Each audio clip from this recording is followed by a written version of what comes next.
Bismillahirrahmanirrahim. Assalamualaikum warahmatullahi wabarakatuh.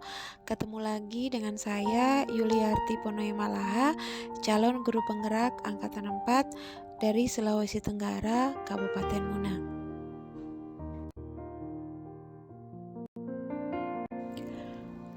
Pada kesempatan kali ini kita akan sedikit membahas beberapa kasus pada eksplorasi konsep di modul 2.2 mengenai pembelajaran sosial dan emosional.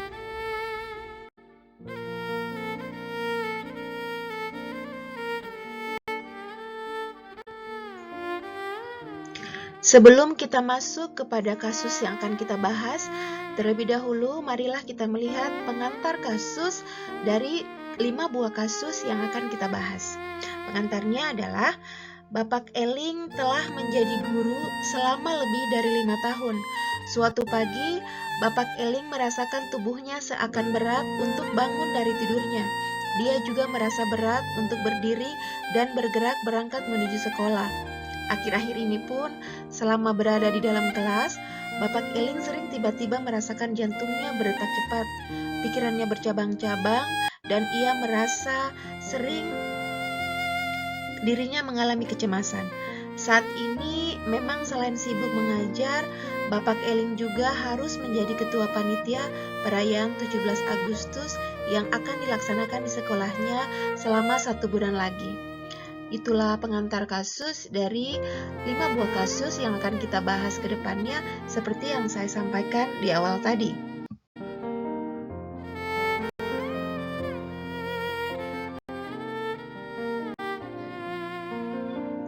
Baiklah, kita akan masuk pada kasus yang pertama. Saat itu jam pelajaran terakhir sebelum rapat panitia besar 17 Agustus untuk memfinalisasi acara. Bapak Eling masuk ke kelas 9 untuk mengajar mata pelajaran geografi. Sejak pagi, Bapak Eling sudah mengajar 3 kelas yang berbeda secara berurutan. Pada pelajaran ini, anak-anak diizinkan menggunakan gawai mereka untuk mengerjakan proyek kelompok. Setelah beberapa saat, Bapak Eling melakukan pengecekan apakah setiap murid bekerja sesuai tugas dan tanggung jawab mereka. Saat mendekati meja salah satu siswa, Diana, Bapak Eling mendapati muridnya itu sedang menggunakan gawainya untuk mengerjakan tugas pelajaran lain. Bapak Eling spontan mengeluarkan kata-kata dengan nada tinggi. "Jadi ini yang dari tadi kamu lakukan." Seisi ruang kelas terkejut. Wajah Diana memerah. Ia tampak malu dan tidak menyangka Bapak Eling merespon sekeras itu.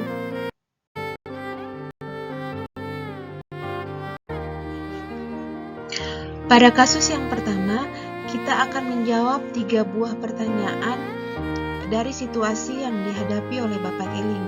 Pertanyaan yang pertama yaitu situasi apa sih yang sebenarnya dihadapi oleh Bapak Eling?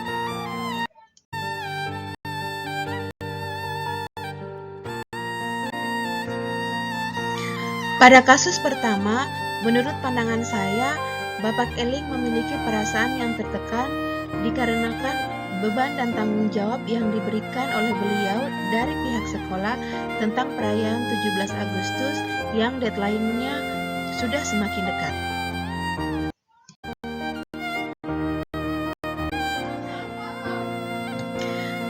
Kecemasan Bapak Eling bisa nampak dari keadaan beliau yang tidak mampu berpikir tenang ketika mendapati salah satu siswanya melakukan pelanggaran.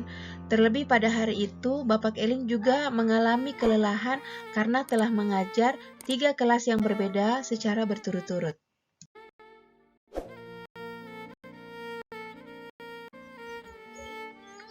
Keadaan inilah yang membuat Bapak Eling cepat emosi.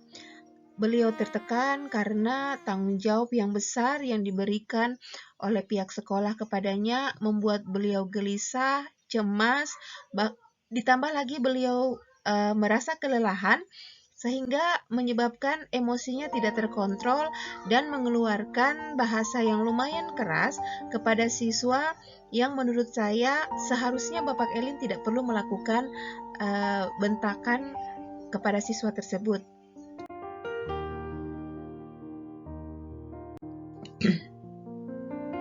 Pertanyaan yang kedua dari kasus yang pertama yang akan kita bahas adalah kompetensi sosial dan emosional yang dibutuhkan Bapak Eling dalam menghadapi masalah tersebut.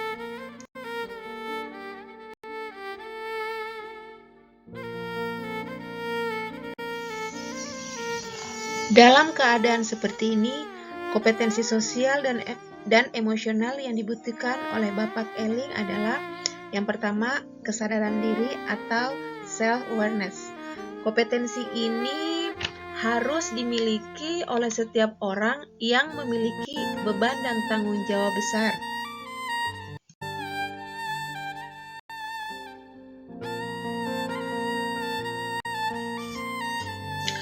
Pada kasus Bapak Eling, beliau harus memiliki kompetensi ini, kesadaran diri atau self-awareness, di mana beliau harus mengenali dirinya secara akurat, mengenali emosi dan pikiran beliau, mengenali kualitas diri, mengenali nilai dari diri beliau, sehingga ketika beliau memiliki kesadaran diri atau self-awareness ini, beliau akan dengan mudah mengontrol emosinya terkait dengan tanggung jawab yang diberikan kepadanya.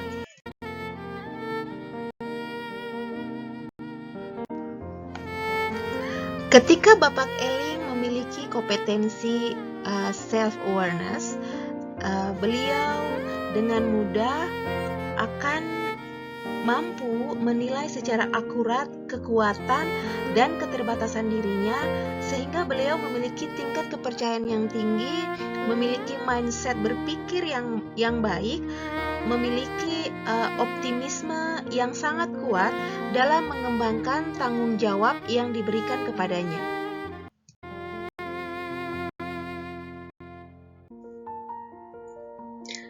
Kompetensi kedua yang harus dimiliki oleh Bapak Eling menurut saya adalah manajemen diri atau self-management. Kompetensi ini berkaitan dengan kemampuan untuk mengatur emosi, pikiran, perilaku di berbagai situasi.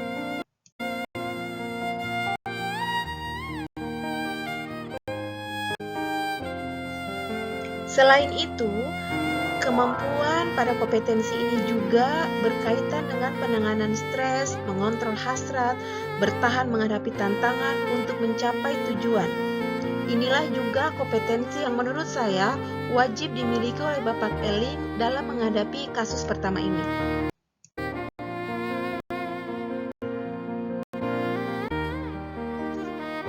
Self-management atau manajemen diri pada kasus ini sebaiknya dimiliki oleh Bapak Eling, karena dengan memiliki kompetensi ini,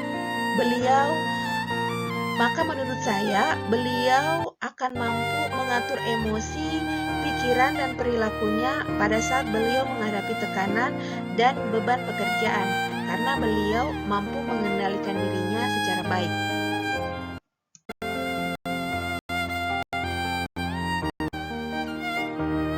Kita melangkah ke pertanyaan yang terakhir pada kasus pertama, yaitu bagaimana sih jika saya menjadi Bapak Eling, apa yang akan saya lakukan?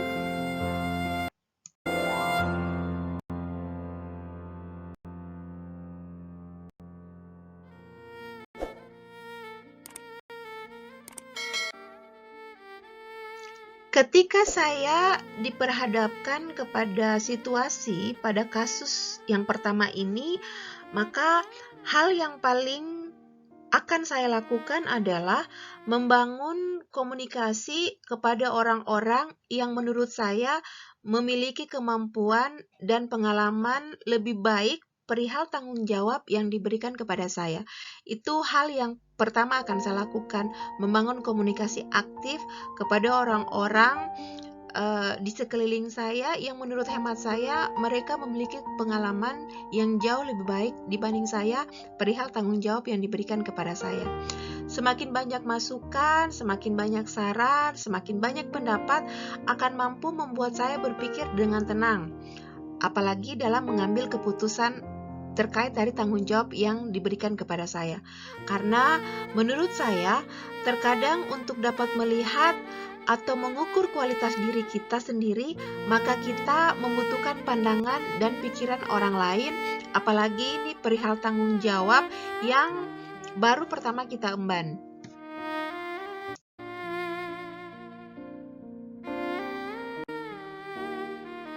Demikianlah pemaparan dari saya dari kasus Bapak Eling di situasi yang pertama atau di kasus yang pertama.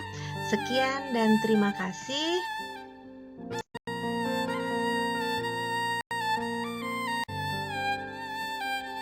Kita akan berjumpa di kasus yang kedua.